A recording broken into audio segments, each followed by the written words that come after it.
I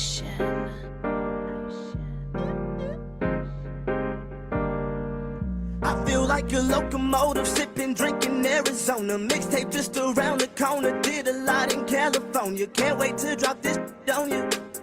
Yeah, they gon' have fun with that. Smash like Songam, and my songs gon' break through like a running back.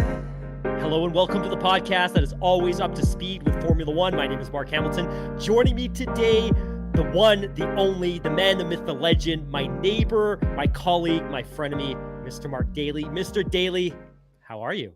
I'm doing good, thank you, sir. Ready for another race weekend. It's been a nice quiet week at home for once with the kids on spring break. So getting to spend some time with the family and just relaxing, which is something that we really all needed. But you look you look like you've been through a bit of a situation today. Do you care? Do you want to share with the rest of us what happens? I do, and I don't think our listeners are going to be interested, but it might it might be something that impacts them in the future. So today, Drake's new tour, which was announced just a couple of days ago, tickets went on sale, and a friend got me the pre-sale code.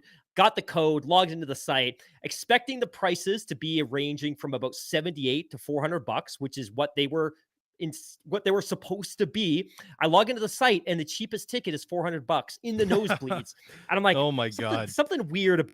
So I logged out, logged back in. They're at $600. The cheapest tickets were now $600. And it turns out that Ticketmaster and the concert promoters had activated dynamic pricing, which means that the pricing of the tickets increases based on the demand on the site. So if there's thousands of people flooding the site trying to buy tickets, they just keep ratcheting up the price automatically until it hits a threshold where this ticket stops selling. So I gave up. I tapped out. I'm not paying $600 for ticket. It turns out, though, that they finally peaked at about $1,000 per ticket in the nosebleeds here in Vancouver before it sold out. So it sold out. The tickets are gone. They did add, and thanks to some of our listeners that reached out, they did add some additional shows to the tour, but I expect they're going to be equally as expensive. And this is something that I understand Formula One races are now starting to do as well, which is they're instituting, I think last year, the British Grand Prix did this at Silverstone, but again, dynamic pricing. So here's where the pricing will start. You know where the pricing is going to start, but you don't know what you're potentially going to pay until you get into the site and you get through that queue. But a little discouraging. Now, as long as the money goes to Drake and not Ticketmaster, I guess I'll make peace with that, but a little bit disappointed. Other than that, though, happy that it's a Formula One Grand Prix weekend to wash away those painful memories of earlier today. Yeah, I know. It bugs me in general because, I mean, it just seems that it doesn't matter if it's concert tickets to potato chips to gas. It just seems yes. Formula One ticket. It just seems we're getting gouged like on every single way that we turn right now, and it's just really frustrating and discouraging. My main gauge of inflation is historically at Walmart here in Canada, you could buy 3 bags of Doritos for $7. It's a promo. Then it became 3 for $8. Then 3 for $9, and now it's 3 for $10. So inflation is crazy when I've been priced out of the Doritos game. I'm out. I'm tapped out. I've got to go for those knockoff alternatives.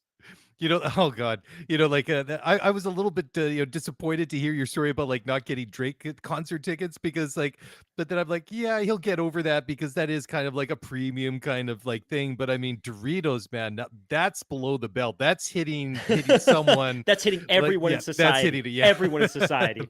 This is a hit that we're all going to take together. That's actually quite depressing. I actually hadn't noticed, but like everyone else, I've just noted my grocery bill going up and up and up and up, it seems, every single week. But unlike you, I guess I haven't found the ceiling for my Dorito habit yet. So anyways, let's move on. Anyways, big shout out to JT the Human, the incredible artist that created that incredible intro track for the podcast. If you like the Race Weekend magazine, check in with and use our 10% promo code Scuderia Pod. Then that'll help you save 10% on a yearly subscription. That is the raceweekend.com. And that is Race Weekend, RACEWKND.com. And 4th anniversary of legendary Formula One race director Charlie Whiting. As you said before, he was beloved by one and all, the complete opposite of Michael Massey, who everyone couldn't wait to see disappear quickly enough from Formula One. But sad anniversary marking Charlie's passing.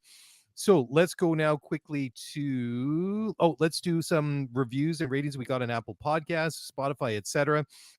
Got a whole bunch, so I want to read out a couple of them. First one comes from F89 Red on Apple Podcasts, and there's their review is best podcast for everything F1. The hosts do an amazing job of keeping up with all the F1 news and present the information. And I know you got a couple you want to read off too there, Hammy.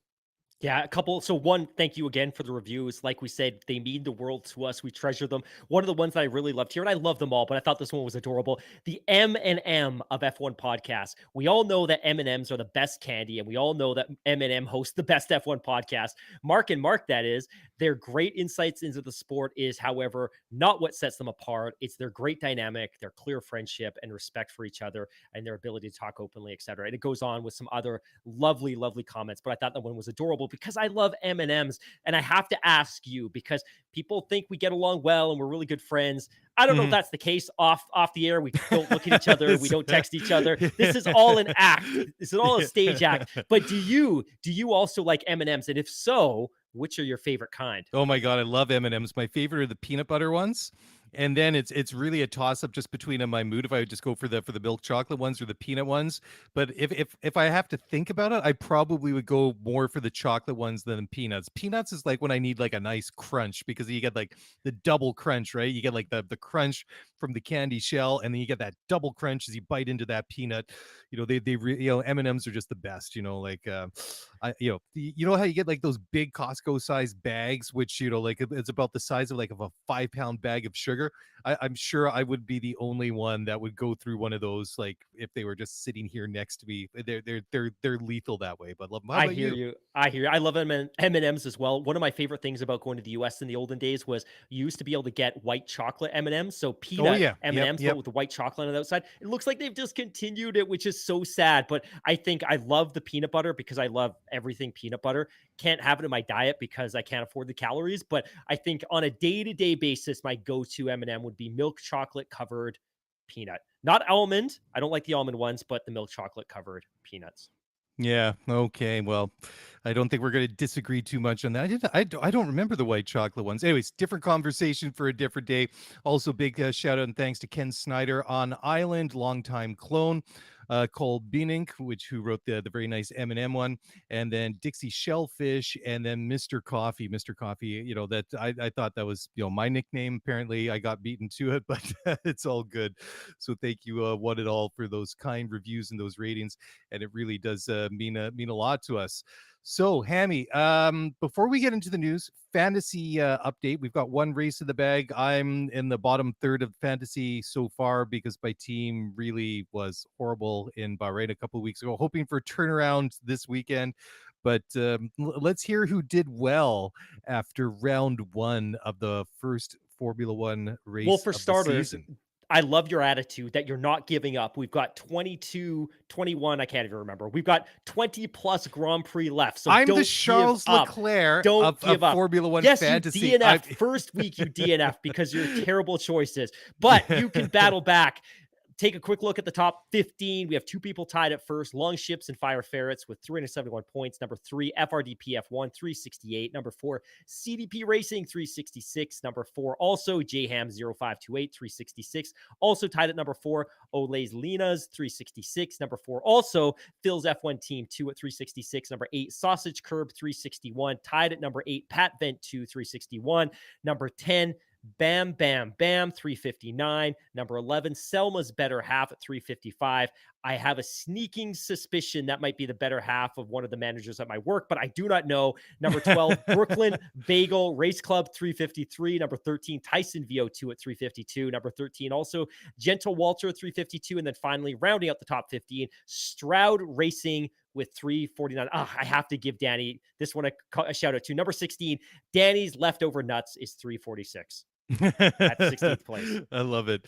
Yeah, like I say, I'm the Charles Leclerc of F1 fantasy. We'll be like 20 races into this thing where there's still a mathematical chance that I can win it, but I mean in reality it's never going to happen. But I'm going to cling on to that air of positivity that that I can still win it. Anyways, over to the actual World Championship standings on the driver's side. After one race, Max Verstappen from Red Bull leading the championship with 25 points ahead of his is Red Bull teammate Sergio Perez. Third is Aston Martin driver Fernando Alonso with 15 points. Number 4 in the Drivers' Championship is Carlos Sainz from Ferrari. Rounding out the top 5, the GOAT, Lewis Hamilton, has currently 10 points. Now, moving on over to the Constructors' Championship after one race, Red Bull leading the Constructors with 43 points ahead of Aston Martin, who have 23 points. Mercedes currently third in the Constructors with 16. Ferrari is fourth, and rounding out the top 5 in the Constructors' Championship is Alfa Romeo. They have 4 points. Okay, so let me pull up the. I know where we're going. We're gonna talk about Haas and this horrible situation that appears to be potentially a bit of a hit job.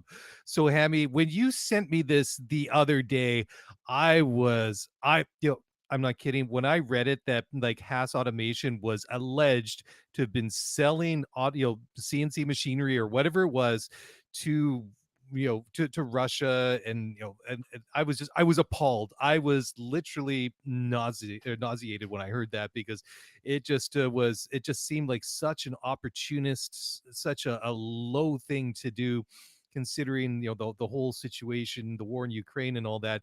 But now it seems that the dust has had a chance to settle, that and we've been critical about Haas over the years on this podcast, and I think rightly and fairly so.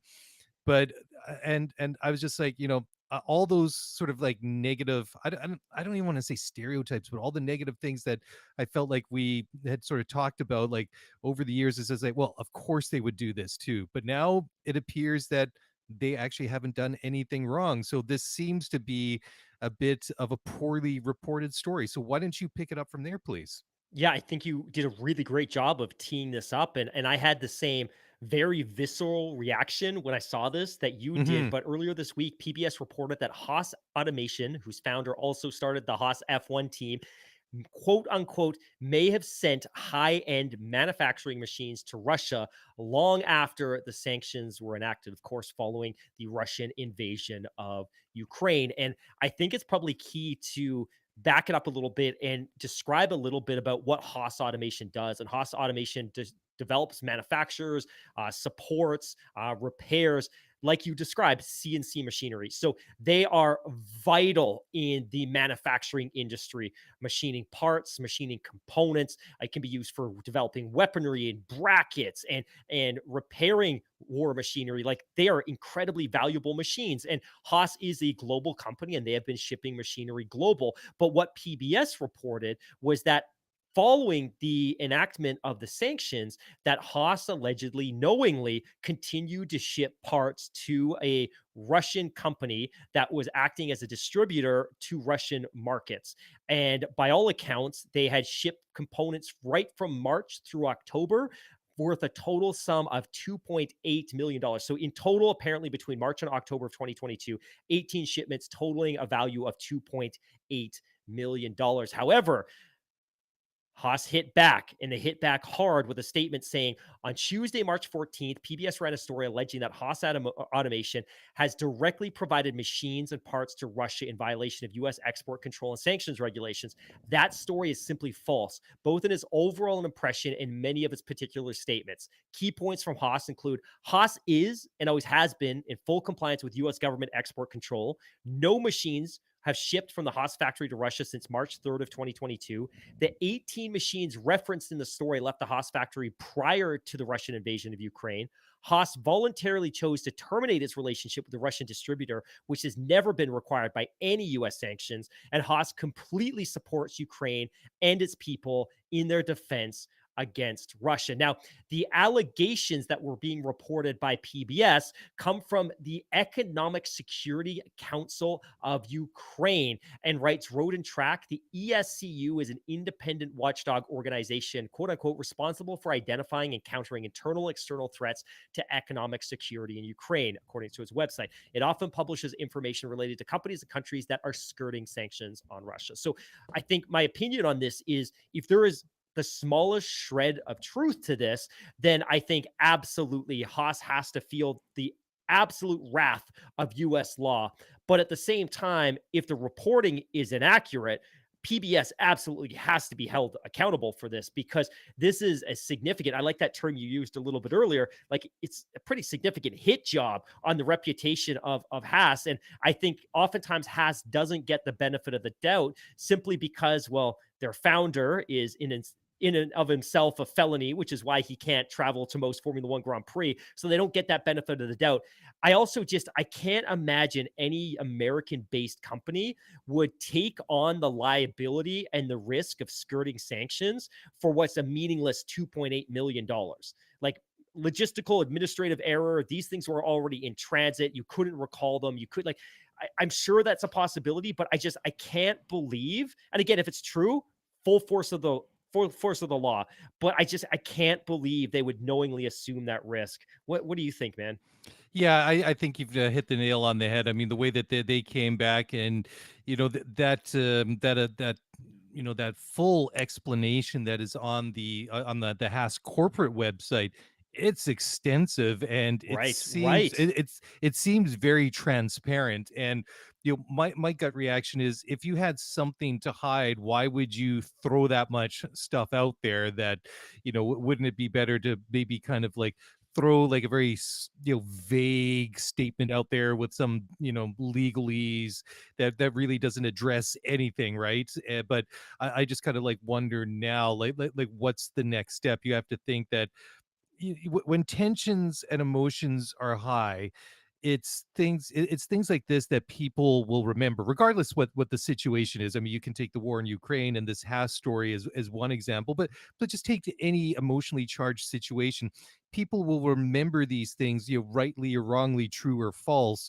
So the next thing I wonder, if either PBS, they double down on their story and maybe they can corroborate it, or they withdraw it. I mean, if they with or retract that story and issue an apology, that might be one thing. Or is the next thing that we hear that maybe Haas launches like a lawsuit against them? So it will be something to watch over the days ahead, because I the thing that I kind of struggle with is that it seems that, at least on the surface, that it seems like it's poorly sourced. But I mean, this isn't like some sort of like citizen detective, some web sleuth sort of digging up dirt on them. I mean, PBS, I mean, at least to my mind, is a fairly credible media outlet, right? So I just kind of I asked myself, like, well, what is their kind of their editorial process? Like,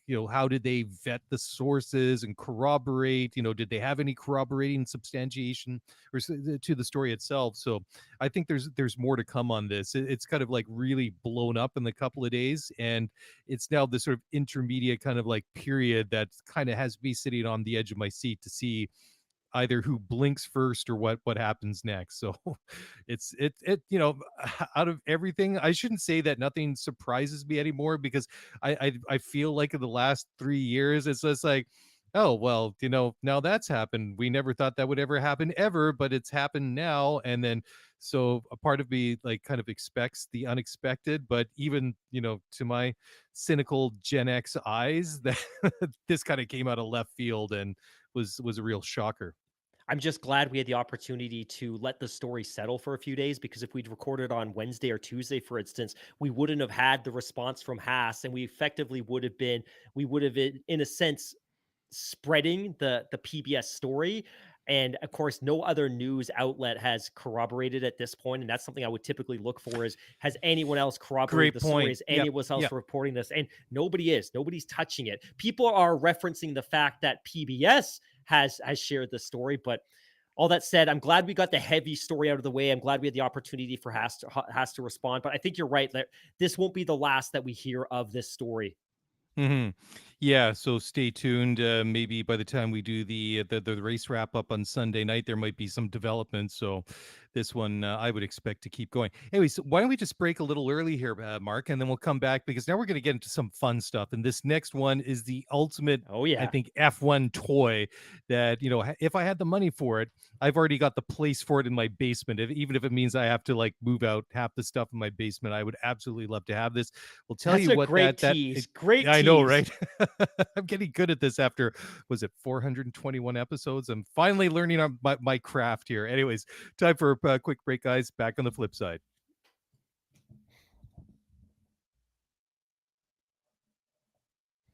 All right, welcome back to Scuderia F1. Mark Daly, Mark Hamilton here, breaking down and going over the latest news from the Formula One paddock this week. So the next one, this is a cool one. So Red Bull are auctioning or selling off an RB18 show car simulator. This is going to go on sale via F1 Authentics for, what was it, about $170,000 or something like that. Yeah, it looks pretty cool. So basically, what it looks like the front of the car minus the wheels, but it's got the front wing, it's got the nose, it's got the cockpit, it's got the side pods dressed up full in in the Red Bull livery. It's got the nice big monitors on the front. So if you've ever wanted a full Formula One simulator, this is it. 175,000, sorry, 175. Sorry, I can't say it. $170,000. You can choose your livery, either Max Verstappen or Sergio Perez. And I love, if you go to the F1Authentics.com website, you can go and add it to your cart here. You can choose, like I say, your livery. You can, you get to go over all these different ones thing. It says right at the very end, it says, quote, "This is an incredible opportunity for F1 fans to feel like a racing ace themselves and bring the thrill of F1 to you." Sigh. I wish, Mark, I really wish that we could do that. There is a cheaper option though. So there's actually two versions of this racing simulator. There is what they call the Champions Edition, which is exactly as Yes. you described, the cockpit, the front wing. And then there is also, and I'm going to pull it up here real quick, there is also the Race Edition, which is functionally the same thing, but it doesn't have the front wing. So it's a little bit more compact. It can fit into a smaller space, but both of them feature a huge curved 49-inch TV, a dedicated chassis plate. They both come with working adjustable gaming pedals, the steering wheel. They come with, quote unquote, the latest gaming hardware. So we don't really know which computer is being packed in there, but apparently it's going to be a good one. Your choice of livery, Max Verstappen or Sergio Perez. Very cool. I'm hoping, I would love a little bit more information on the materials of the tub of the car. Is it carbon fiber? Because it looks carbon fiber, but ultimately very cool, but also very pricey. Like you said, for that Champions Edition, it starts at $170,000. I also looked into shipping. Shipping to the US is about $20,000, and shipping to Canada is about $19,000. So all in all, this very cool flex piece comes into a little under $200,000. Well, So if you've that's got the just money, outrageous. I'm not going for the Champions Edition. I'm only going to go for the show car simulator, the race edition, or whatever it is. yep, That only was going to cost me about, I would say, about $145,000, taxes and yep, shipping all in. yep. But the thing is, too, like if you buy this thing, the shipping delivery time within Europe, within the EU, 3 to 5 days. Overseas, 4 to 6 weeks. I'll have lost interest by then. I mean, come on. It shows up outside your house on a crate, and you're like, I don't even remember what this is. Honey, did you order something from Red Bull for Totally. $145,000? By the Yeah, way, shipping within the UK is only 500 pounds. Shipping within the really? UK is only 500 pounds. So it's probably going to Wow. go to somebody there. But overall, a very cool and a nice light story to pivot away from the story we started the show with. Well, like if you kind of go through some of the other Red Bull official merch, if you go through the F1Authentics.com website, if you don't want to drop like 200 large on a Champions Edition RB18 simulator, why not just drop $2,500 and get a 2022 official replica Halo for your Red Bull? So you can buy the Halo, for only $2,500. So maybe that's the slightly, what am I talking about? Well, that's still not even an option. We can't do the Sims, we can't do the Halos. We're definitely not getting Drake tickets. We've even been priced out of the Doritos market, Hammy. We have almost nothing left. If they take away our M&Ms, that's it, buddy. I'm done. I Yeah. am done. I feel you. I feel you. Anyways, joking aside, well, I guess it's not really joking aside. Okay, so the next story that we had is Okay, so oh, this was a good one here. Where did I put it up? So it was about the spending war on sustainable fuels. Where did my here it goes in my feed. Okay, so Formula One, they really feel that they can mitigate, or they've downplayed the risk of what they call an expensive laboratory arms race between different fuel suppliers when it comes to the switch from, I guess what you could call traditional fuel, which we see going into the cars, which is not what you get when you go down the street to your local Shell station or your BP or whatever it is, to these new, more exotic, sustainable fuels, which you and I have been probably talking about as we've heard little bits and pieces over the past couple of years. Now, I find this interesting because whenever something new comes into Formula One, it seems that there's a lot of effort that goes into design and research and all that stuff. But I don't know, Mark, do you believe these claims that they can cap this sort of like unrestricted, like what they call like an arms race to develop the perfect new sustainable fuel for Formula One? I'm skeptical. I'm skeptical. Yeah, fascinating story. And it's probably not something that I'm probably the most well versed on, because my assumptions, less so about lubricants, but more around fuel, was that fuel is a highly standardized consumable in a Formula One car. And as I understand it today, when we're talking about the fuel that is poured into these cars, it's effectively supposed to be the exact same blend, although teams have the ability to source that blend from different suppliers. And I think what this article is speaking to is this fear, and F1 chief technical officer Pat Simons is desperately trying to play down this fear, but this fear that in the new world with the new technical regulations, teams will have more creative license to develop these synthetic fuels, and that ultimately there could be a massive spending war that teams engage in to develop the best possible blends to use in their car.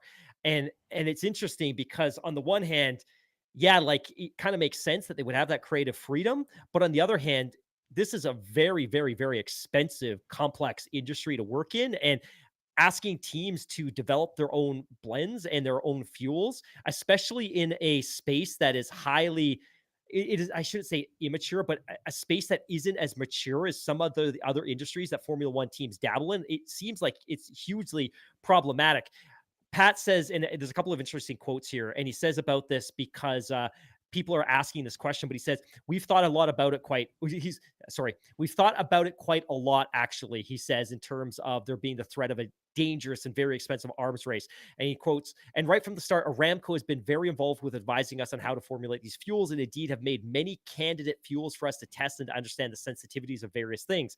I think the fundamental answer lies in the fact that we move from a mass flow to an energy flow. If we stayed on a mass flow, I think there was every reason, even within the very carefully formulated regulations, to believe that someone may have been able to do that. But if you're limited on energy, then in simple terms, it is converting that energy into power that matters, and you won't run away with things. He continues, there are nuances to that, and there's more to a good fuel than just what the energy content is. There are all sorts of things. It's volatility, it's flame speed.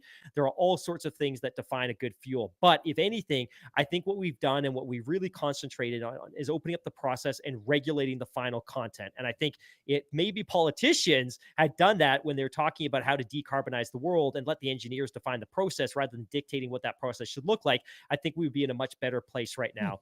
The regulations have been very carefully designed such that we can really promote different methods of producing these fuels. This is a very, very new technology. And finally, he says there are many different ways of producing fuels, and no one is yet sure exactly which is the best way. So we've written the rules very carefully to try to promote the competition to produce fuels in different manners, and yet at the same time, not to produce a fuel that will be a runaway for whoever does it best. The free competition in manufacturing the fuel, we believe, will lead to the best product that can possibly be available for the general public to use in the mid-2020s onwards. And just imagine your 1.4 billion vehicles on the road powered by a fuel that does not destroy our atmosphere. It also doesn't rely on scarce materials. It doesn't force children in labor in unsafe conditions for pittance wages to produce the minerals that are required for some of the batteries, and is a fuel that offers a viable parallel pathway to electrification. So I guess what he's saying here is yes, teams are going to have some creative license in developing their fuels and their blends, but ultimately the regulations are still so tight and they're written in such a way that there isn't enough creative license that one specific team can spend a fortune and develop a blend that is so far better than anyone else's that it would create this competitive disparity. So very interesting, but it's also very interesting. One, his comment about global politicians driving the Exactly. agenda and Yes. not Yeah. letting Yeah. scientists to Yeah. drive the agenda.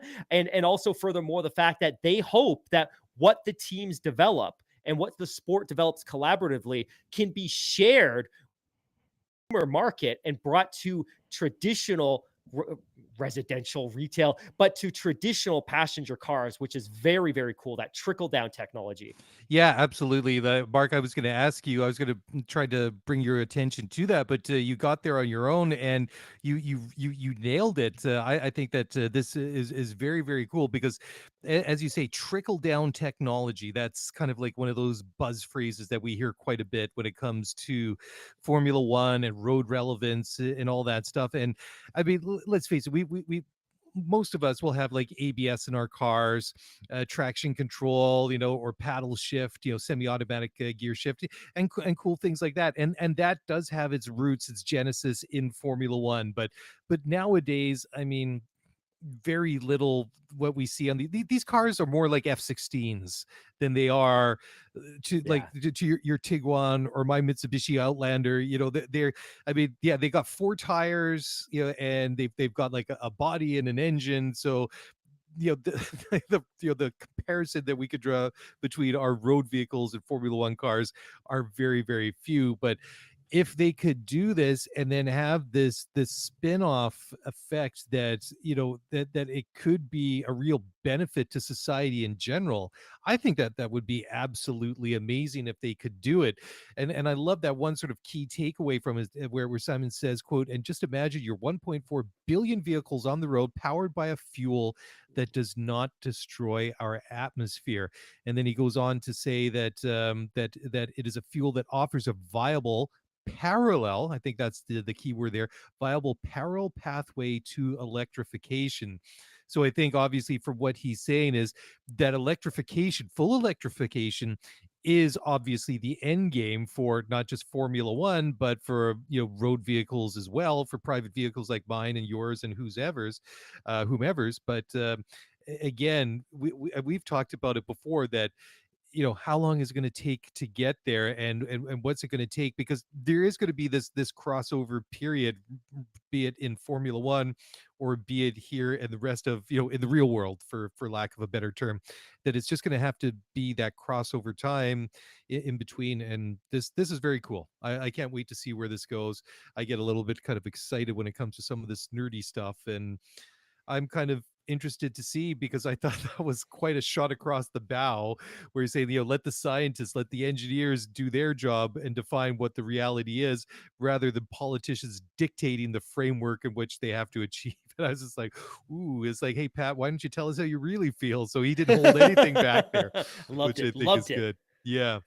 Okay, so the next one where we're going to talk about now is a very sad story. This goes back to 1982. This is Gilles Villeneuve and Didier Pironi, and this will be told in a new documentary film almost 40 years later.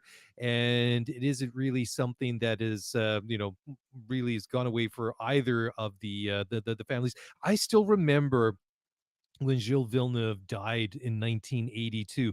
And I was a really small kid at the time. And I remember going out on a Saturday morning or Sunday morning, whatever it is, with my parents for breakfast. And we were sitting in the car. And this is back in the day where you did get live races, like I think they were broadcast on CBC, they were extended highlights.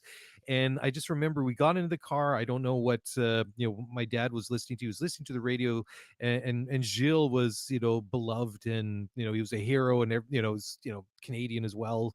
And it came over the radio that he'd been killed in an accident in Zolder. I mean, if you see the footage for that, oh my God, what a horrible accident that was. I mean, the way that Gilles' car just launches into the air, and just I don't want to talk more about it, but anyways, so there's going to be a documentary coming out about this. So Hammy, over to you. Tell us a little bit more what's going on here. So Sky Sports in the UK is releasing, or possibly has now released, a documentary documenting really the circumstances leading up to that fateful 1982 season, and they spend an awful lot of time interviewing family members and close relatives of both of those story drivers, and they really paint a picture of what was initially a incredible, powerful friendship between Gilles and Peroni. And of course, those two drivers started the 1982 season racing for Ferrari. And in 1982, there was every expectation that Ferrari would win the constructors and they would win a driver's title. And the two of them were incredibly close friends until a fateful day at the 1982 San Marino Grand Prix. The two were under team orders to effectively finish the race 1-2, with Gilles taking the race victory. And at the very last moment, on one of the very last corners, Peroni sped past Gilles and took the race win. And from that moment forward, Gilles refused to acknowledge him or display any sense of friendship towards him.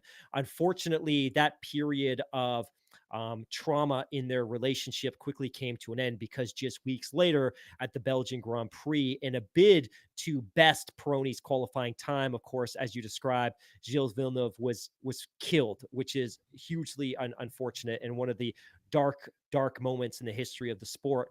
Now, the story gets even darker for Ferrari, because later that season, while leading the Drivers' Championship, Peroni himself suffered an accident in Germany at the German Grand Prix during practice, when he attempted to overtake a car in the spray, in the rain, not realizing there was a car in front of him, and hit the rear, massively mangling both of his legs and ending his Formula One career. Now, despite missing the final 4 races of that championship, he still only finished second in the championship by 5 points. Of course, that was the year that Nico Rosberg's dad, KK Rosberg, won the championship.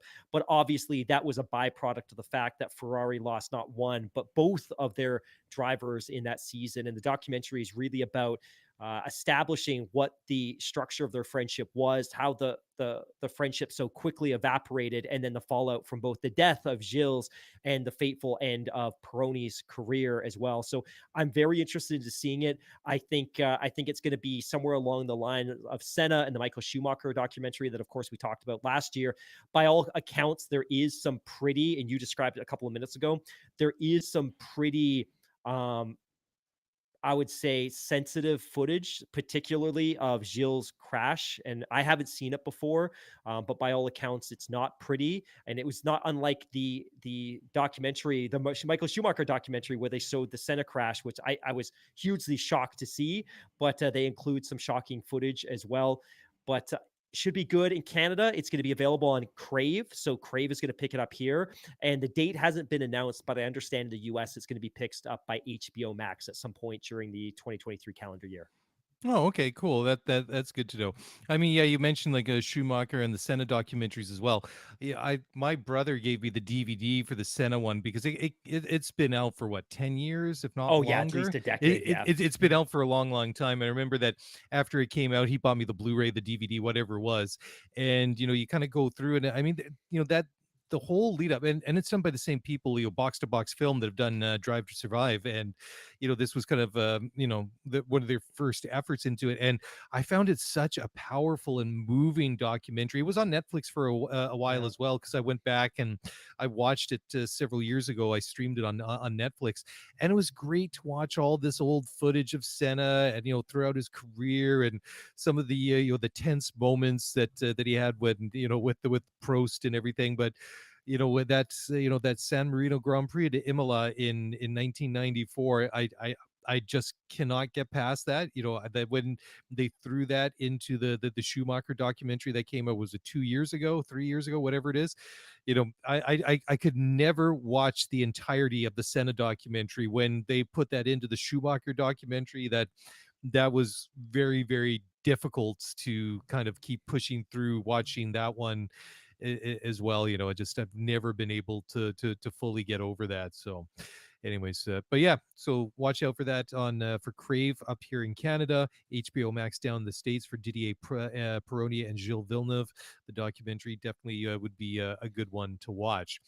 Okay, Oh, time for another break. Let's pause here for a second. We'll come back. And Williams has made another announcement. Things happening over there at Grove, and we'll find out in a moment what's happening. So don't go away. We'll be right back.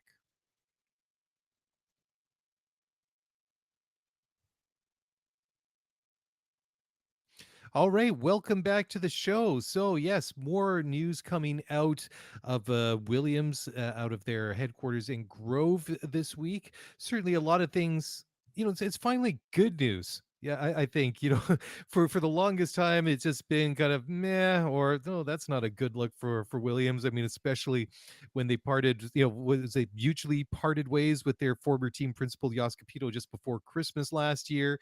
But ever since they've appointed their new team principal, formerly of Mercedes, James Voles, things have slowly but surely been going up. I mean, they had a pretty good outing in Bahrain the other week.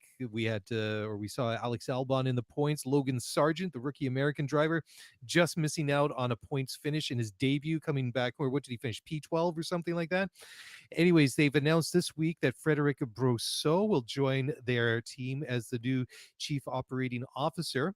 So he started his career at Pratt Whitney in Canada, and the company that mainly makes aircraft engines for civil and military aviation applications.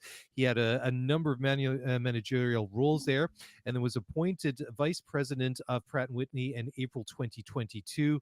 And then he also took charge of many of their employee health and safety programs. So interesting that's a bit of a I think it's kind of an interesting parallel because we were talking about like the new sustainable fuels. So I made the comp that the Formula One car is more like a jet fighter than it is a road car. It's kind of interesting that the new COO for Williams is a guy that has been at Pratt and Whitney, an engine manufacturer for civil and military aircraft. So that's kind of interesting. But Hammy, I mean, I don't know a lot about Brousseau's resume, but let's just talk in broad strokes here I've in been general following him on terms. TikTok for 5 years. You don't follow him on TikTok? I joke, I joke. But I would just say that I like, by the way, your point earlier about the fact that it feels like we're talking about better news stories related to the Williams team, and I think that this is a concrete step towards demonstrating to the world how aspirational they're being. And I think that team principal acquisition for Mercedes a couple of months ago was really solid. And I think he's going to be in a position now where he can really focus on the craft of putting together a race car. And I think in this case, this gentleman's real core is going to be looking after the economic viability of the operation as a whole. I did pick up also a really interesting quote here that kind of ties into that spirit of aspirationalism. But new team principal was asked earlier this week about his relationship with Mercedes and their intent on using Mercedes power long term, because of course they've been using the Mercedes power unit since 2014, since the beginning of the turbo hybrid era. And of course they are hoping to lock down a supplier for the 2026 and onwards period. But he had a couple of really interesting quotes earlier this week that I thought were really cool, and I wanted to read them. But he says, clearly we're really happy with the relationship that's been in place for many years with Mercedes. Mercedes have produced fundamentally the best power, the best average power unit across the last 15 years. To win championships, you look at who's won it. Typically, it's original equipment manufacturers, and you need to be manufacturer backed. And that's the difficult pathway that we have to fight on the way. I think for now we have a realistic target on our shoulders. At some point, you have to be in charge of your own destiny, and you're simply not when you rely on someone else providing you parts. A simple example of it, as good as the components are, you don't know what your aerodynamic decision will be until very late. And it's normally dominated by the decision of the manufacturer's circumstances, how we've got bigger fish to fry at the moment. So I think it's really interesting that they're openly having conversations now about their ongoing dependence on Mercedes. So we know Mercedes supplies their power unit, but they also buy a whole bunch of other transferable components from Mercedes. But I think the fact that they're bringing in heavyweights like their new team principal, and they're bringing on new big heavyweights like their new CEO, means that Doralton's serious about putting this organization in place. I think the last major thing that I need to see from this team is a willingness to invest in the facilities in a meaningful way.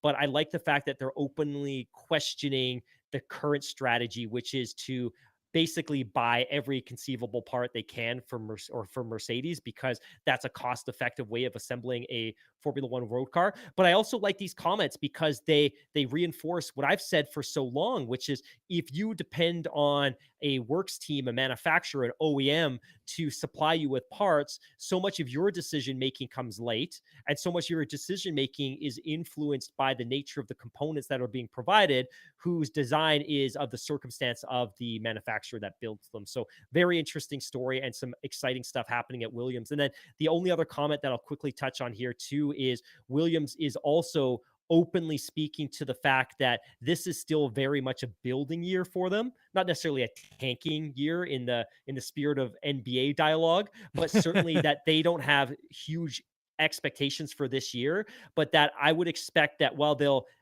be reasonably competitive and they'll score some pretty consistent points finishes, I suspect, based on the things that I've said, that they'll continue to invest the bulk of this year's budget into next year's car, that they're not going to spend a lot of money on the 2024 Challenger or the 2023 Challenger, that whatever budget's available to them will be 24, 25. And it sounds as though they're really targeting the FW46 and the FW47, the successors to this year's FW45, as cars that will be much more competitive. But again, good news stories coming out of Grove for the first time in a very long time.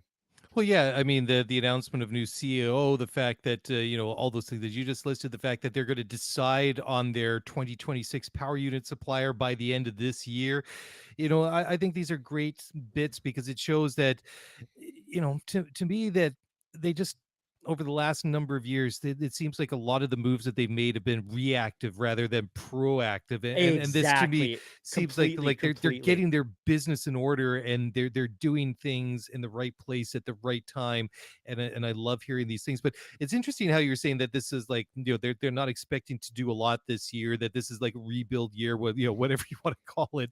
But I mean, it was a very positive outing. I mean, getting points in the first races or the first race, Logan's just missing out on the points in his debut. I think that's a very positive start. Yeah, then you have Alex Albon there, I guess the senior of the two drivers at Williams. He said that they believe that they only Aston Martin made bigger advances and bigger gains over the winter or the design between 22 and 23 compared to them. So I think that's amazing, and I would love to see it. But on the flip side, where Williams improves has to be at the expense of somebody. And based on what we saw in Bahrain a couple of weeks ago, I'm very, very concerned for McLaren and for their fans, because that was not a very, very good race. Piastri obviously having mechanical issues, Lando having issues. I mean, how many times did Lando go into the pits? 4, 5, 6? I lost track. So, coupled with what was not the strongest year for them last year compared to 2021, kind of makes me wonder, are the peaks and valleys of the waves that both Williams and McLaren riding. It seems that Williams is starting on an upward trend, and McLaren, at least what we saw a couple of weeks ago and last year, seems to be, I don't know if they're riding the crest of this wave and starting to go down into the trough. Who knows? But we'll be watching that one moving forward. Okay, next story. Let's pull up the next story. So that one, oh, okay. The next one, this is about Lewis Hamilton and some of the criticism he got after Bahrain, and where he leveled a little bit of criticism towards Mercedes. So what he said, and this is a quote that Lewis gave to the BBC Checkered Flag podcast after the Bahrain Grand Prix. He said, quote, "Last year I told them that there are issues with the car, like I've driven so many cars in my life, so I know what a car needs. I know what a car doesn't need, and I really think it's about accountability. It's about owning up and saying, yeah, you know what, we didn't listen to you. It's not where it needs to be, and we've got to work. We're still multi-world champions, and they just haven't gotten it right this time. They didn't get it right last year, but that doesn't mean we can't get it right moving forward," end quote.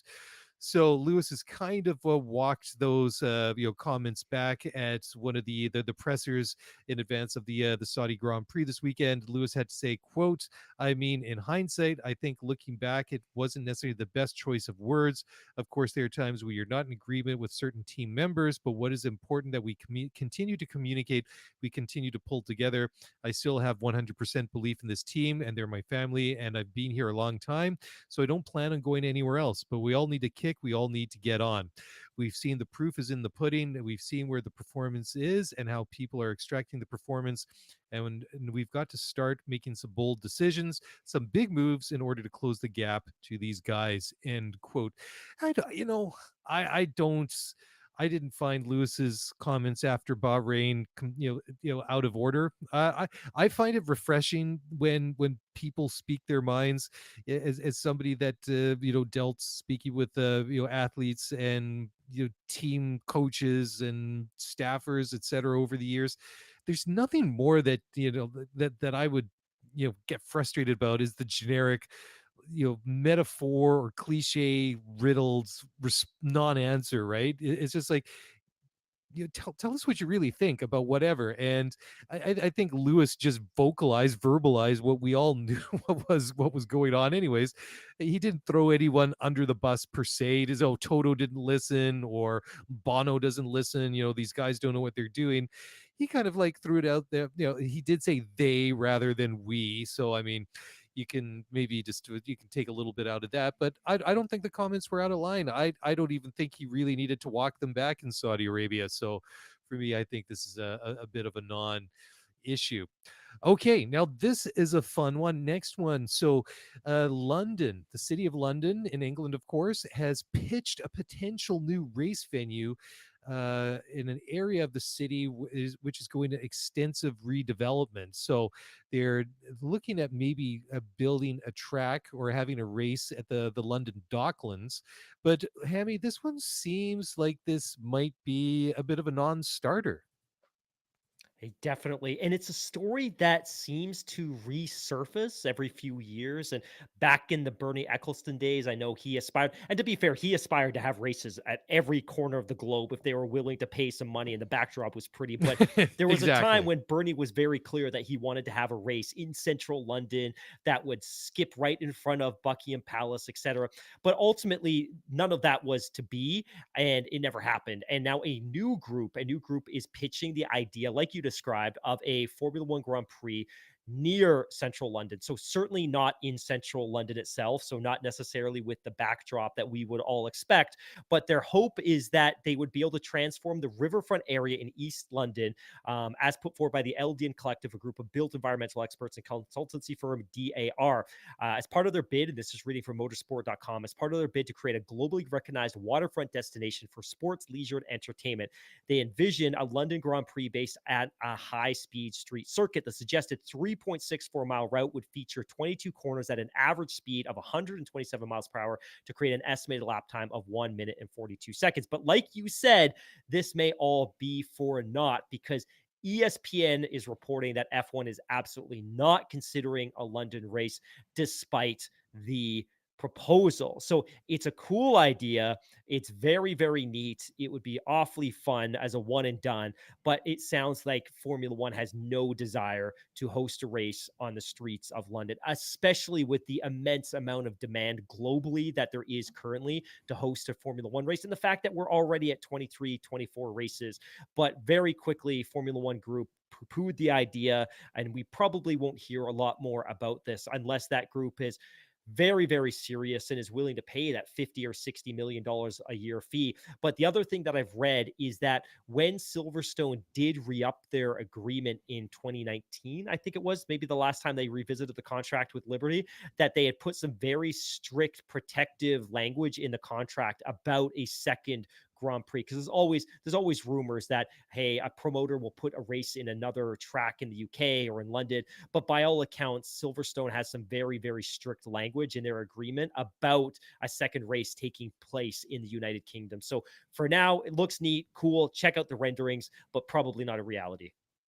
Yeah, I mean, it's pretty out there what some of the proposals are of it, including it'd be 250 million pounds to get this thing up and running. It would have floating grandstands, and the first floor of the XL Center would be used as the pit lane. So, it sounds pretty outlandish, but the other renderings are definitely very head on over to motorsport.com and check that out, because it does look pretty spectacular. But the one thing I think for you and I, which I think is kind of cool, is that they're kind of likening to, if they could pull this off, the one direct comp that they'd have is that this London Docklands circuit would be, like, not a carbon copy, but it'd be very, very similar to what we see on Ile Notre Dame in Montreal for the Canadian Grand Prix at Circuit Gilles Villeneuve, which is very, very cool. Which I actually got a chance to go and visit last summer, not for the race, but it was very cool to see just geographically how it is out there in the middle of the St. Lawrence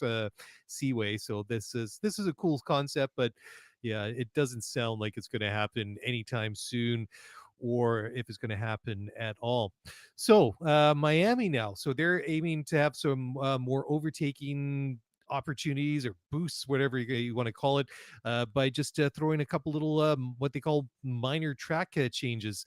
So last year, I mean, it was a decent race. I mean, it was a good first try, but I don't think that it would be, out of line to suggest that it didn't really, that the spectacle we saw on the track wasn't really what we were expecting with all the hype. I mean, there was the issues with the tires and the track surface, which they've tried to address, but now they've decided to go and make a couple of little differences, to really help improve the racing on the track. So Tyler Epp, who is the president of the Miami Grand Prix, revealed in what was an exclusive interview with Racing News 365.com, and the quote is as follows: "Quote: We decided we were going to take the top layer of the tarmac off the track. We worked with track designers Tilke and developed an aggregate that we thought would work very well, and that last section was laid yesterday." So this is from an article from earlier this week.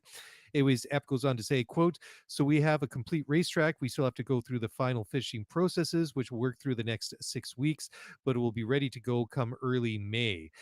There are no significant changes to the overall layout, but we did listen to the Drivers' Council, the FIA, and Formula One regarding the chicane at turns 13, 14, and 15. We've changed some rumble strips along with the Tech Pro barrier positioning, but positioning is dictated by the FIA. I believe they're also working on the apex of turn 15. This won't be noticeable to the viewer, but it will have a slight impact to try and improve racing through that section. We went back and talked to our partners at the FIA and Formula One, and they were fantastic about providing us very fair feedback on last year. Largely, we were really very happy with what happened," end quote. So, like I say, I think last year's race didn't quite lived up to all of our expectations, but I love the fact that they've taken this criticism. They've obviously put in a lot of time and money to try and figure it out. And when you see a race organizer like Miami going through all this effort to do these changes, some are minor, like just improving like the chicane, some of the things like rumble strips and things like that. Those are minor things, but when it comes to things like like the track surfacing and working with like the track designer to come up with like a venue specific aggregate for the asphalt that they're going to put down around there, that shows to me that this is an organizer that is not just there to make a quick buck. Like they actually seem to me interested in having a very, very good rate, or trying to set conditions that will lead to more exciting racing. Hammy, your thoughts? Yeah, it's super promising. And you and I have talked so much the past 3 or 4 years about the fact that race organizers are investing in the tracks to increase the spectacle. We've seen it at Yas, and we've seen it now in Spain, and we've seen it at Albert Park,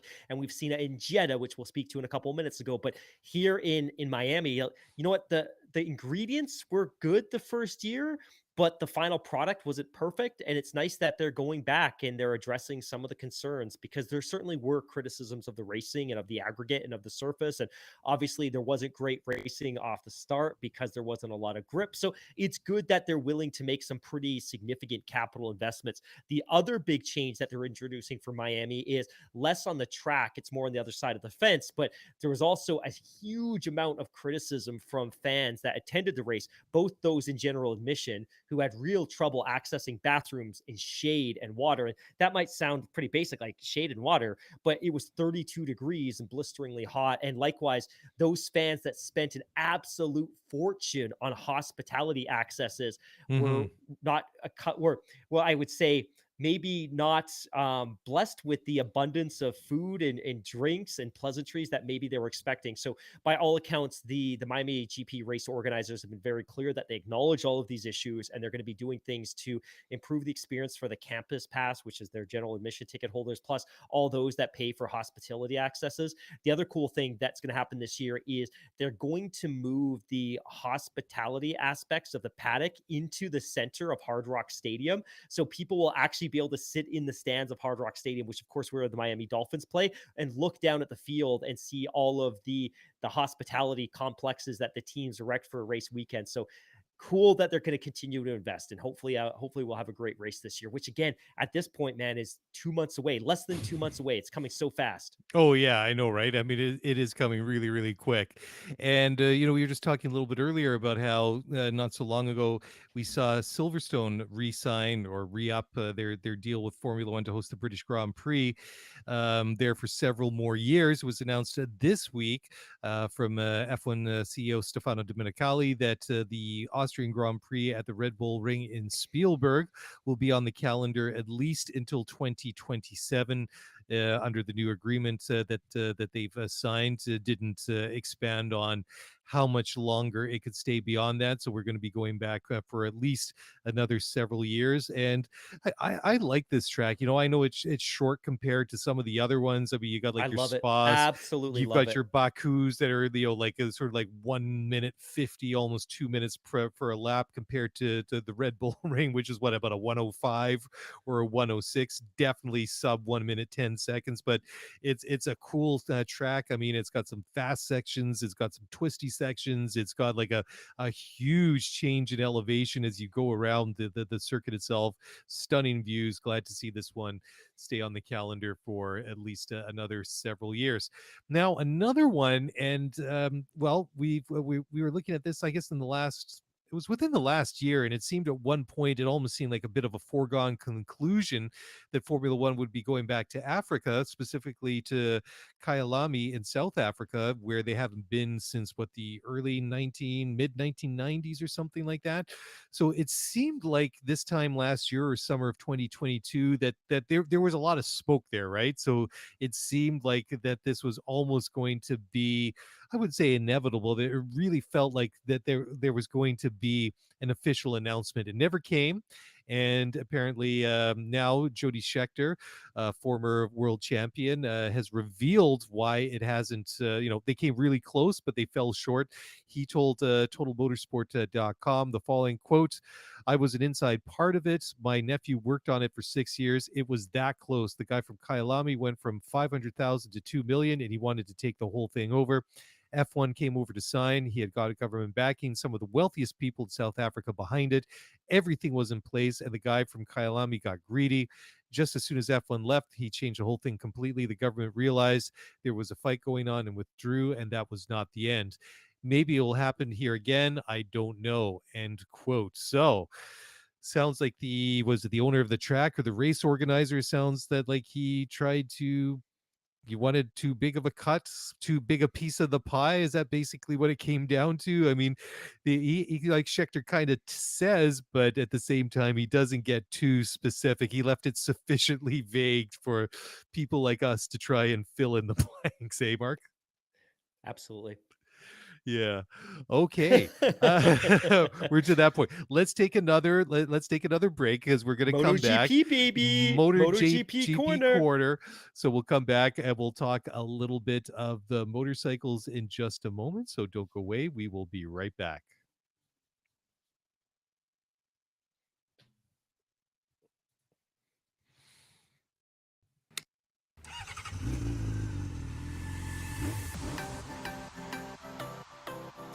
Welcome to another edition of MotoGP Corner. Joining you today on our MotoGP special is myself, Mark Hamilton, and I'm going to talk a little bit of MotoGP.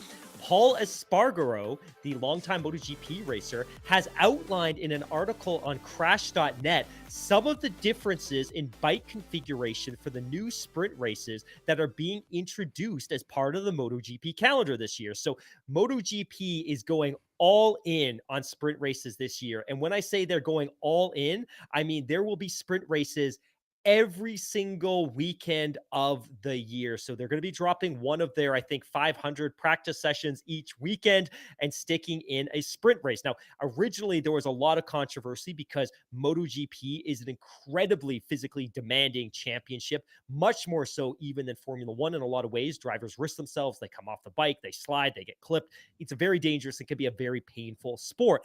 But they will be introducing sprint races, and it's hoped that this is going to amplify coverage and get some media attention for a sport that is really struggling at the moment in a lot of their key markets, like the UK, where they're really struggling to sell tickets. But Paul Espargaro talks about the fact that they are going to be doing some very cool things with the bikes specifically for these sprint races. The first thing that we're going to discover is that the bikes will have 45% less fuel, which only makes sense, right? Like if you're running a shorter distance, you don't need as much fuel, but they are going to be running a modified fuel tank to keep the smaller fuel load in an optimum position. So again, if you have the big full-size tank and less fuel, that fuel tends to slosh around, which isn't ideal. On a bike, that fuel tank sits at the top, and they're going to be running a smaller, more compact tank, which will also impact the aerodynamics. Now, the other cool thing is engine performance and traction control electronics will also be tuned much more aggressively for a sprint race, and perhaps even more thrilling,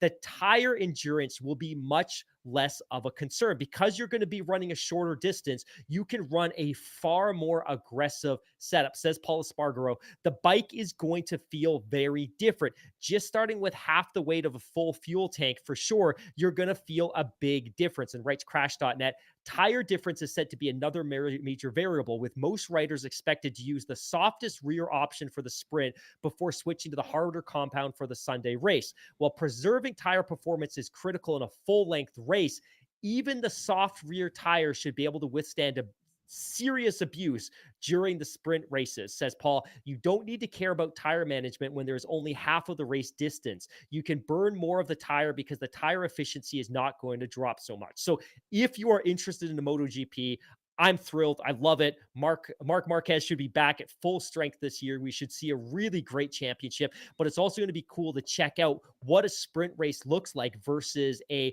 typical MotoGP Grand Prix. More aggressive setup, less fuel, less weight. The drivers are going to be pushing harder. The bike setup's going to be more aggressive. Should be very cool. Very excited. And I'm going to bring up the dates here, but the championship is about to start anytime. They've had their preseason testing in Malaysia. They've had their preseason testing in Portugal. And the first race of the season is coming up very shortly. I don't have the date in front of me, so I sound like an imbecile, but I promise you it's coming quick. Hey, Mark, I got a question for you. Why is MotoGP struggling a little bit in some of their key traditional markets? Do you have any intel on that? Yeah, I think a big part of this is I think Dynamic one, pricing? yeah, dynamic pricing for starters. Although I think with MotoGP right now, the dynamic pricing might be to bring the ticket prices down rather Yeah, than put maybe, them right? up. But I think a big part of it is that Valentino Rossi was the transcendent superstar that carried this sport for years and years, and he's now been retired for a couple of years. And even in the last 4 or 5 years of his career, where maybe he wasn't contending consistently for podiums and race wins, he was still a massive draw. And MotoGP's never had a transcendent talent of his size, and I think they've really struggled to fill that gap. And then I think the other big piece too is you can probably criticize Dorna. So Dorna is to MotoGP what Liberty is to Formula One, and the FIM is to MotoGP what the FIA is to Formula One. And I don't think Dorna's done a good enough job of unlocking access to the sport in a lot of major markets. In Canada, it's all but impossible to find the sport. And if you want to subscribe to MotoGP's F1 TV Pro equivalent, it's a small fortune. Like the price is incredibly high. So they've done a very poor job of making the sport accessible to a wider audience. And at the same time, they don't have the same transcendent, highly appealing, charismatic, compelling riders on the bikes that they did in years past. So hopefully Marc Marquez will be a spark that will regenerate some of the energy. But yeah, it's not necessarily in a great place right now, although the quality of the riding, the quality of the racing is still exceptional. So if access to MotoGP's F1 TV Pro, what would that cost me here in Canada? Yeah, so it's called the MotoGP Video Pass. And I'm going to bring it up real quick. I believe it starts around, I think it starts around 150 to $200 Canadian, whereas Ooh, I think you and ouch. I are paying around, I think $79, $70 Some for a full, yeah, about that. Yeah, like yeah. it's nothing. Like you and I are basically paying $3 a race for F1 TV Pro, which is a steal, an absolute Oh yeah. steal. But on the MotoGP side, it's many hundreds of dollars relative to F1 TV Pro. That is surprising. Like, like not that I want Formula One to jack up the prices on F1 TV Pro, but I'm surprised that the price point to get into the MotoGP version is basically double that, if not more. Yeah, That's and actually quite shocking. MotoGP tried to piggyback on the success of Drive to Survive. They did a very similar product on Amazon Prime called MotoGP Unlimited. It's good. It's totally worth checking out, but I think where it falls down versus Drive to Survive is they don't capture the personality of the drivers quite as effectively as they do the personalities of the drivers and the team principals in Drive to Survive. So they've got some work to do. Dorna certainly has some work to do. It's a spectacular product. The on the track product is fantastic. They've got to find a better way to market it and make it more compelling to a broader audience. Yeah, absolutely. Okay, well, let's get into the discussion now about this weekend's Saudi Arabia Grand Prix. Third running now at Jeddah. Like, this is to me kind of like blows my mind because it doesn't seem like all that long ago, Mark, that we were sitting here looking at like video sims and renderings of what it would be like to go around a lap of Jeddah. And here we go, 2023. This is the third time that we've been back to the Kingdom of Saudi Arabia for this event. And it seems every time that we've gone back after the initial running in 2021, that there's slight tweaks and modifications. We'll get to that in a moment. The news that kind of broke middle of this week is that Max Verstappen was running late to get to this event. He'd been granted an extra day at home by the FIA because he'd been suffering with a stomach bug earlier this week. It's been confirmed that he's actually feeling fine. He just needed another day to rest and recover. Max had said, quote, feeling fine again after not being fit for a few days because of a stomach bug. Therefore, I unfortunately had to postpone my flight for a day, so I won't be on the track until Friday. See you in Jeddah. So that's what Max had to say. So let's some of the other news. So here we go, one race into the season, and Ferrari have already they've already confirmed that they're going to fit another control electronics power unit component to Charles Leclerc's Ferrari. They get like I think the allowance is 3 per season.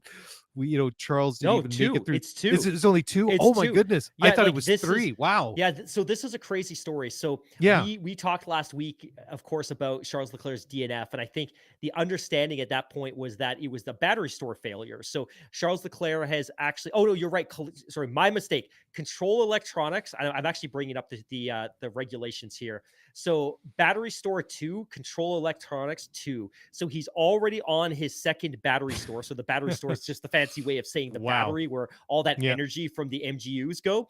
But the control electronics is also 2, and he's already on his third. So that's where the 10-place grid penalty is coming from. Now, the control electronics are the I heard it described on F1 TV Pro earlier as the brains of the power unit. And there's actually a couple of different control electronic modules within this master module, and they control the MGUs, they control the transfer of power, and they control the actual internal combustion engine themselves. So it was some piece of this that has failed, which is why he's now on his third control electronics of the year, which is crazy. And I was listening to F1 TV Pro earlier today when I was putting away the groceries, and they made a really good point.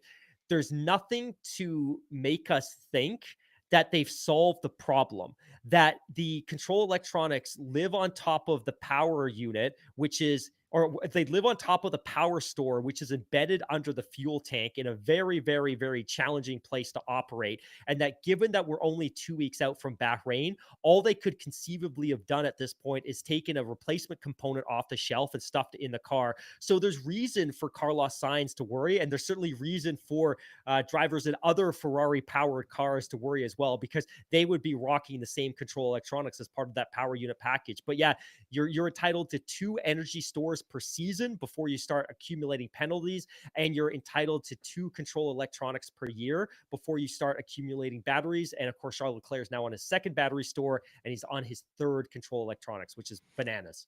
Well, I know that that's the crazy thing. He told Sky Sports F1 earlier this week, quote, "We had 2 control unit problems in Bahrain, which means that we already need to take a penalty.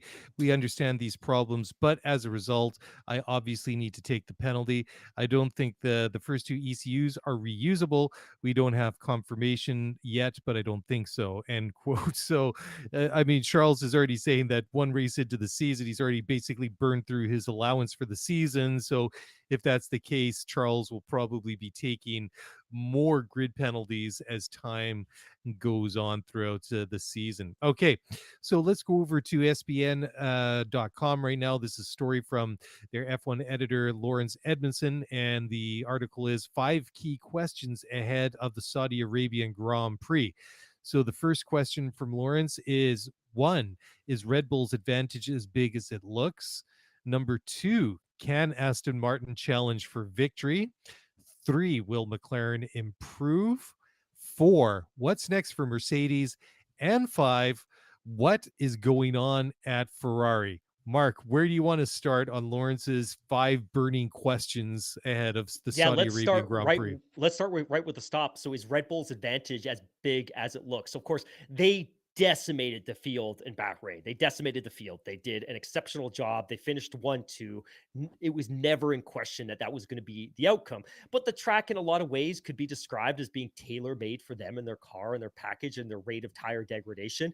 Jeddah's different. Jeddah is a very, very, very different track than Bahrain in so many ways. It is an incredibly high speed track with a very, very different surface.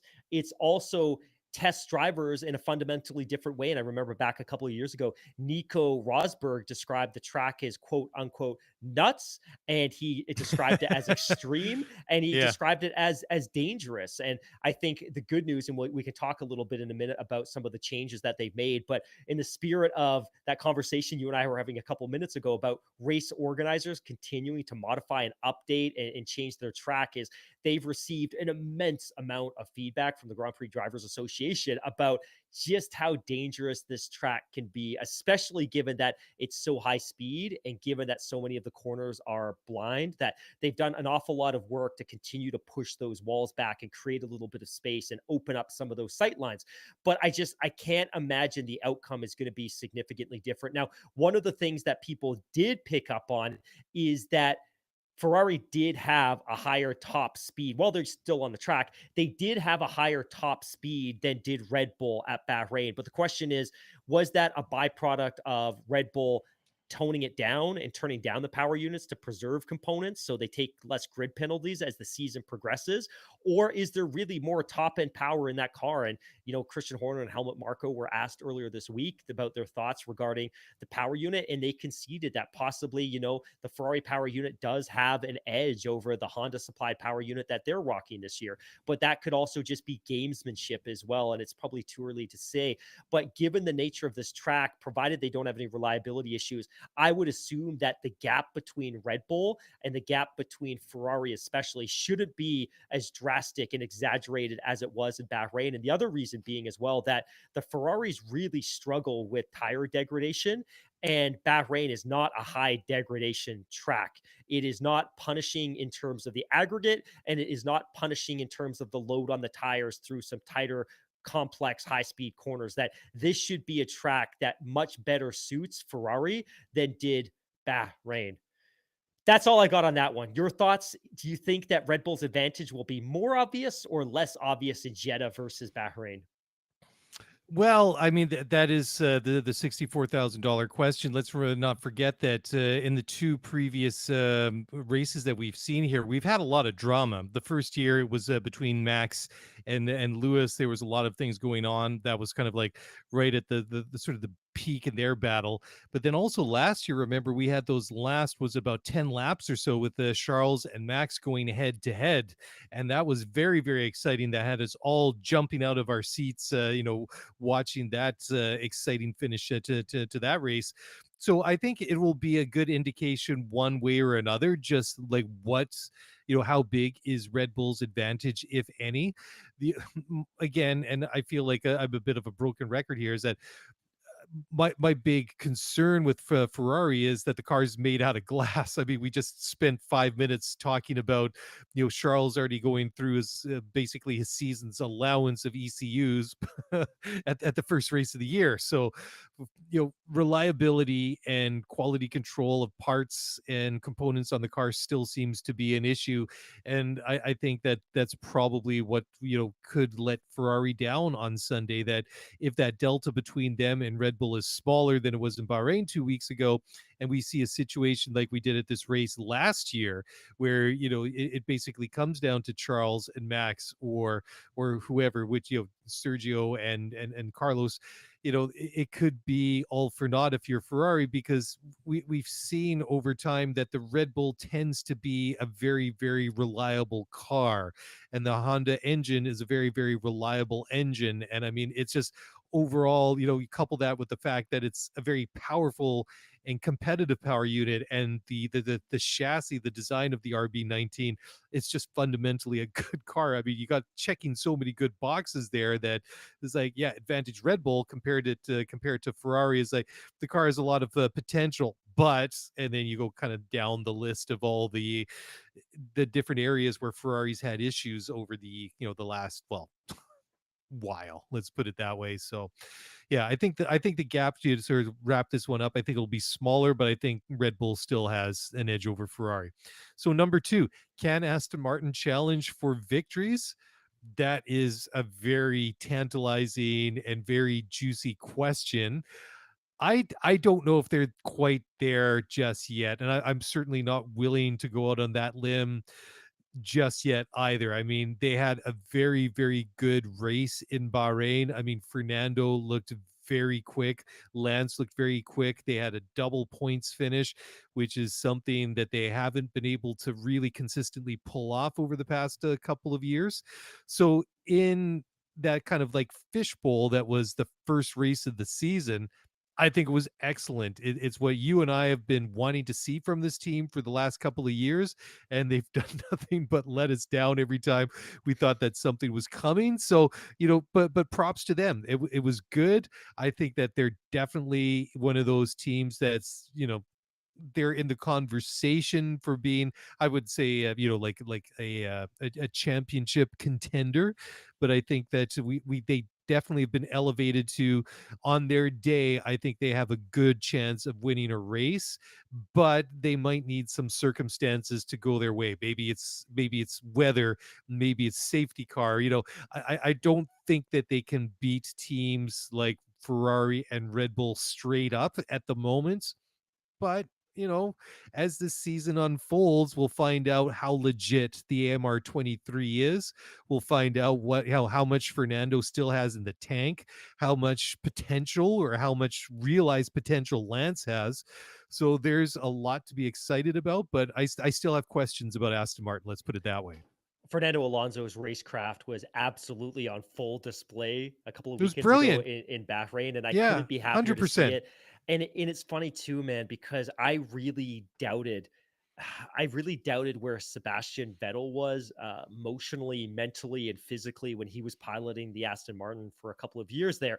But I never questioned what Fernando Alonso was going to bring, and I think he silenced any doubters, if there were any doubters. But it also took, despite his exceptional racecraft, it also took a unique circumstance for him to get on the podium, right? That ultimately, I'm not going to suggest it was gifted, because we ultimately don't know how Charles Leclerc was going to manage those tires in the last 15 laps of that race or whatever was left. But ultimately, he got on the podium because of a Ferrari DNF. And you know what? Things like that happen. But I do agree with your point that I think if Aston Martin is going to find their way to the top of a podium this year, there's probably going to be some unique circumstances that lead to that moment happening, that they're not going to win a race this year on outright pace simply because they don't have the pace of the Red Bulls, nor have they demonstrated the reliability of the Red Bulls. They look great. They're going to be awesome, and they're going to absolutely cash in on a ton of points. As you were talking, though, something occurred to me. Do you think Aston Martin is more or less likely than Mercedes to score a Grand Prix victory this year? That's, and not to deviate from the questions at hand, but interesting question. Yeah, that is an interesting question. Like, obviously, there are lots of more questions when it comes to Mercedes and where they're going to go with the W14. I mean, we talked about Lewis's comments earlier. We talked in recent weeks just the fact that they have a plan B on the drawing board at Brackley, that they could basically get this thing up and running should they have to deviate and finally leave this side podless car concept and go to something completely different. They're all ready to do that. Just what I've seen over the past year, and as we've seen Aston Martin kind of like creep up the performance charts and Mercedes kind of like struggle. I would say at this point, I think that they're both as likely as each other to be able to score a win at some point this season, because as we just laid out here, Mark, we think that Aston Martin potentially could win a race this year, but they'll need some help. And oddly, and this seems so counterintuitive to say so, unless Mercedes can uncork the potential they think the W14 has, or they go to a completely different concept, which they say they have and they're ready to introduce and prepared to introduce, I think that they're going to need some help to win a race, be it weather or safety cars or some sort of extenuating circumstances, which seems just, I can't even believe I said the quiet part out loud. I mean, it's like something I never actually thought I would say about Mercedes, considering how dominant that they've been. But I think that, yeah, they both are as likely as each other to win a race this year, but they're going to need some help along the way. Now, we talked about a little bit earlier when we were talking about Williams. We figured that Williams is kind of like riding the crest of, well, riding an upward trend, and McLaren is struggling a little bit. So Lawrence's next question for Saudi: is McLaren going to improve? Man, I've got my doubts, just like a lot of the things that we've heard coming out of Woking, from people like Zach Brown, Andrea Stella, and the drivers, that they're not expecting any real big boosts in performance until that upgrade package comes, and that's still a couple to several races away. So I'm afraid if you're a fan of the papaya colored McLaren cars, I think that buckle up. They're going to be hitting a patch of turbulence here, at least for a couple of races, and then from there, it's just a question: are the upgrades going to be enough? Is it going to deliver the performance they need?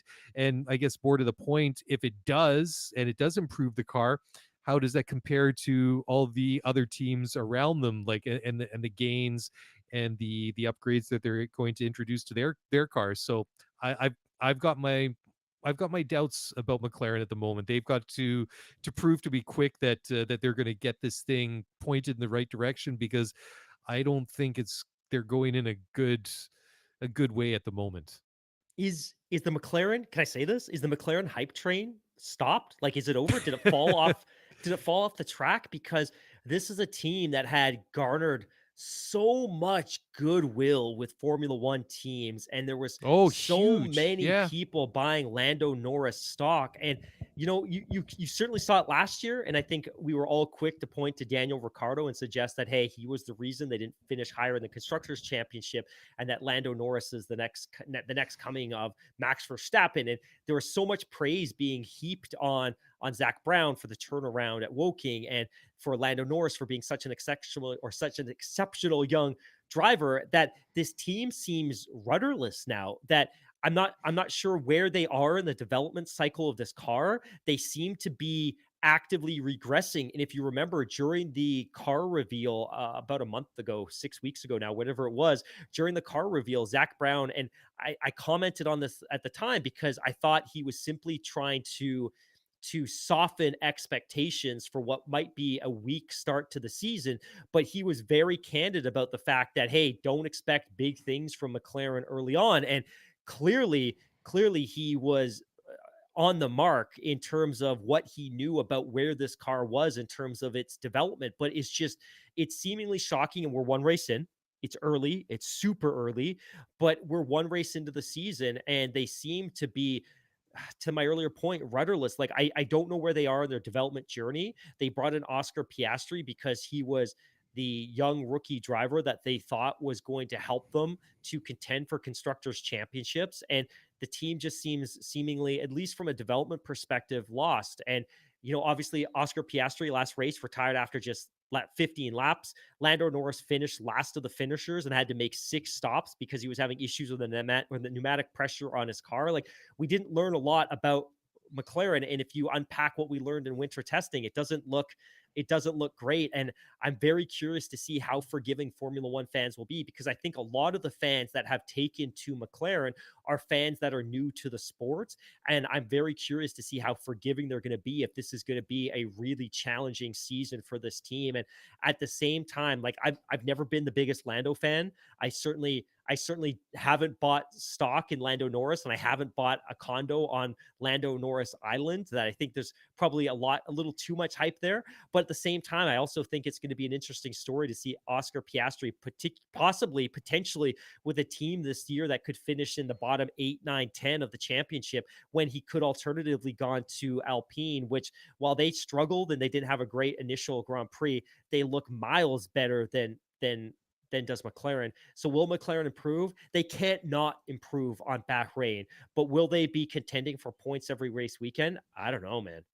Yeah, that's a great point. So let us put it this way: like, unlike you, I do have a fairly, very positive opinion of Lando, but I do recognize that the McLaren hype train is definitely slowed down. I don't know if it's actually come to a stop. Let's put it this way. Once, people start selling their condos on Lando Norris Island and we start getting some neighbors here on Lance Stroll Island, that I'll be completely convinced that the McLaren hype train has come to a stop and the wheels have fallen off. But certainly the signs don't look good. So the next one on Lawrence's list, number 4, is what's next for Mercedes. I don't know if we need to dive into this one. I feel like we Yeah, I think we talked about talked it about that. already. Yeah. When we were talking about Aston Martin. So the last one on Lawrence's list of 5 burning questions ahead of the Saudi Arabian Grand Prix is what's going on at Ferrari.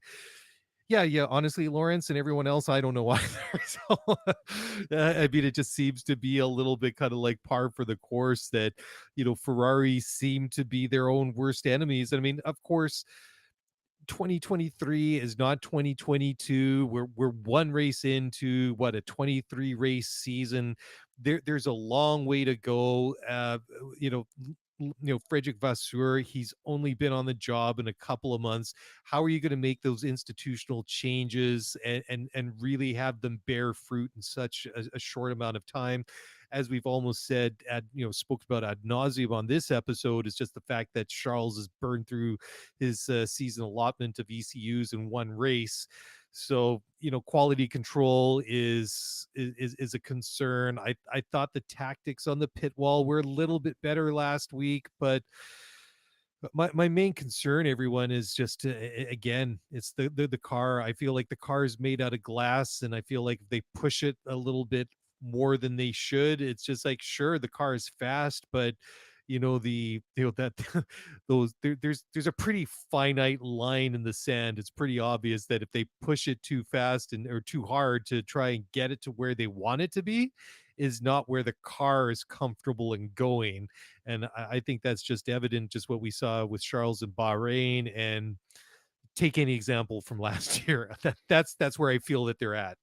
There were a lot of articles in the Italian and Spanish press this week that I had to resist including in the outline for tonight's podcast. And they really struck a chord with me because they describe a scene in Maranello of pretty significant discord amongst the team, that there are folks within the team that are trying to work around Frederick Vasseur, and they're going straight to executives at Ferrari, that executives at Ferrari are getting far more involved with the operation of the Formula One team than we would expect. Obviously, last week we talked about the fact that David Sanchez exited the team after a winter in which he blanketed the rest of the grid with resumes, hoping to take a job with a British-based team. There are reports as well, and I think Frederick Vasseur Tour has actually had to answer this question about the fact that there are other folks within the organization that are unhappy and might also be looking to exit. There's a sense of discord and disruption with this team. So as much as we continue to see challenges on the track and that DNF wasn't great, and the fact that poor Charles Leclerc has taken a 10 grid place penalty in the second race of the season, which is just shocking.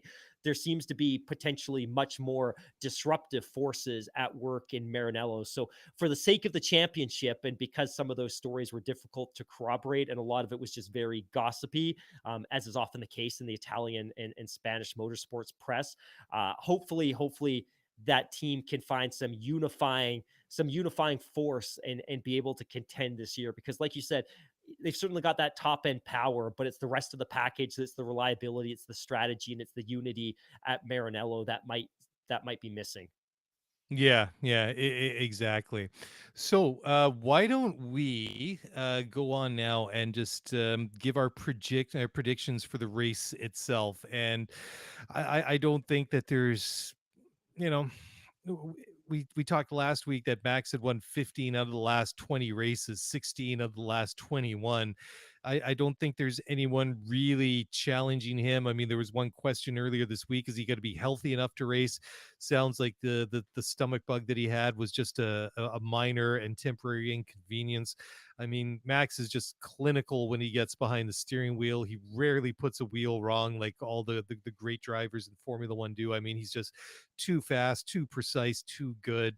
And just based on the form of run that we've seen him go on for almost an entire year, and then even take it back to 2021, his first championship year, it's like, why would you bet against Max at the moment? There's just everything's in his favor. I mean, he's obviously driving in a really good place. He's got a good car. He's got a good power unit. His team is good around him. You know, the pit stops at Red Bull are almost always faultless. The strategy and the calls that they make on the pit wall or in the garage going into the race, or how the race evolves, the calls that they make on the fly always seem to be on point. It's just like,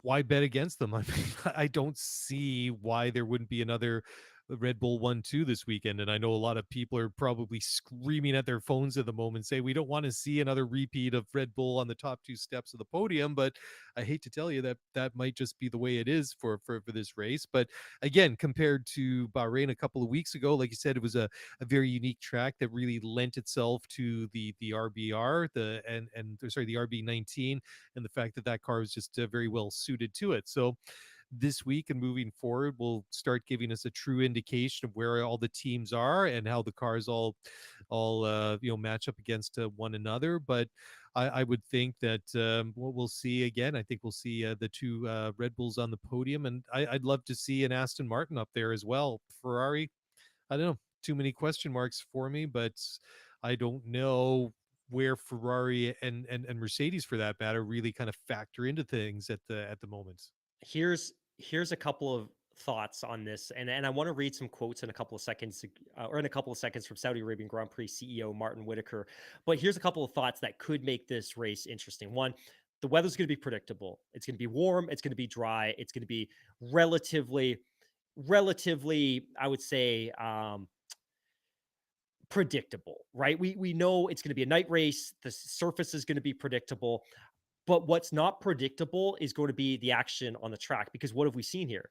We've seen red flags, and we've seen restarts, and we've seen safety cars, and we didn't really see any of that at Bahrain. So in that sense, Max was able to build that epic lead because there was no disruptions to the Grand Prix. At this race, we could very well see a red flag. We could see a restart. We could see multiple restarts. We could see multiple safety cars, and there could be circumstances that back up the field and create a more compelling TV product. So where in Bahrain he had the opportunity to escape and get away from the field, that isn't such a certainty here. So while obviously the 1-2 Red Bull finish in Bahrain was a bit of a foregone conclusion, while I would still put my money on Max, absolutely, like there's no reason why you would bet against him, I'm not so certain it's necessarily going to be a Red Bull 1-2. And I think the outcome could be a little less certain than we've seen before, because this track tends to encourage chaos. Now, all of that said, and I want to read this quote here from Martin Whitaker, because they continue to amend and modify this track to reduce the amount of chaos. And the chaos is really generated by the fact that there's historically been no meaningful runoff area here. So if you make a mistake, you go into the wall and it's an instant safety car. If you go into the wall and it's too ugly and there's too much mess or it involves multiple cars, you get a red flag and a restart. And these things happen. But they continue to adapt and modify the track because they want to make it more amenable to the safety and to the needs and the wants of the drivers. But drivers. Martin Whitaker, like I said, the Saudi Arabian Grand Prix CEO, wrote the following, or was quoted as the following on the F1 Nation podcast. And he says, on track, of course, there are more changes. The drivers are going to be, I think, really quite pleased because obviously the first time they get a chance to have a look will be when they walk around on Thursday. But during the winter months, we've again made some quite interesting changes to improve the sight lines. So on 5 of the corners, we've moved the fences back by anything between 2 and 7 meters. So that's, for our American friends, 2 meters is about 6 feet and 7 meters is about 21 feet. So in some places, it's quite a marked change to the overall look and feel of the circuit. Then we've also removed the steel plates that we put in on the inside of a number of the corners. The concrete barriers are effectively edged to go around a corner, so they have shoulders. So actually, the FIA said, no, we're quite happy with those. Let's remove the steel plates. We've removed those from 6 corners. There's a change to one of the corners. The perimeter of the track is not changed apart from in one place, and that is turn 22, 23. That corner has been tightened so that it will make that corner probably 30 kilometers an hour slower. So therefore, they will be going on to effectively the back straight, or that long curve between 27. They'll be entering that at a slower pace. So it'll be interesting to see how that works out. So lots of changes based on feedback from the GPDA. But all of that said, it is still the fastest track on the circuit in terms of average speed. Like we said last week, drivers are at full throttle in a top gear for 75% of the track. And because there's no runoff area, because it's so tight, it's very likely that we could see a safety car, a red flag, a restart. So I think for those reasons, the outcome is less predictable than maybe Bahrain would be. So hopefully there's a little bit of chaos. Nobody gets hurt. We never, ever want that. But hopefully there's a little bit of chaos that can bring the field back together a little bit if the race is coming apart in terms of competitive balance. Yeah, absolutely. I think that's a really good observation, Mark. So let's just give some stats on the track itself. So we've had 2 races here. Lewis won there in 21. Max won there last year. Circuit length is 6.18 kilometers or 3.84 miles. Total race length is 308.45 kilometers or 191.66 miles. 50 laps. Last year we had Sergio Perez on pole. The podium was Max, Charles, and Carlos Sainz. So we had a Red Bull and 2 Ferraris. The fastest lap was set by Charles Leclerc. It was a 131.634, and the overall lap record is a 130.784. Sorry, 734, and that was set by Lewis in 2021. So, Mark, anything else you want to add to this one? I think that it's going to be an exciting one. I have to admit that back in the day when they first started introducing night races onto the Formula One calendar, I was always like, that seems kind of gimmicky, but like racing should be in the day. But I was quickly proven wrong. I love the night races. I think it's spectacular. And, this is a track that we've seen a lot of drama and, for a lot of the reasons that you just mentioned. And the one thing that I like is, despite all the drama that we've seen, is that, the race organizers have been willing to make changes where they've needed to, not only just to improve the racing, but also for safety. So I'm hoping that it's going to be another dramatic, exciting race for all the good reasons, and hopefully we don't see a repeat of a big smash like we did last year with Mick Schumacher in the Haas. So one final thing, excuse me. One final bit of information. Pirelli are bringing the mid-range of their compounds, so the C2 hard, C3 medium, and the C4 soft. So compared to the circuit in Bahrain a couple of weeks ago, which was on the higher end of circuit or asphalt abrasion, we have here in Jeddah on the lower side. So tire degradation shouldn't be quite as pronounced as it was a couple of weeks ago. Hammy, are you good, my friend? Anything else, or is it time that we need to... Last thing. If you like our show, if you like what we do, if you love us, if you like M&Ms, if you like Doritos, if you like Drake, we would love if you could jump on Spotify and give us a rating. And if you listen on Apple, if you can give us a rating and a review, that would be amazing. Thank you so much. Absolutely. Yes, and thank you all, one and all, for downloading and listening to the show this week. If you want to get in touch, send us a tweet at ScuderiF1Pod or an email at ScuderiF1Pod@gmail.com. Thank you again for hanging out with us tonight. Big shout out to those of you that joined us in the live chat on the live stream on YouTube. And that's it. That's a wrap. Enjoy the weekend. Enjoy the race. And Mark and I will be back on Sunday night to break it all down. Until then.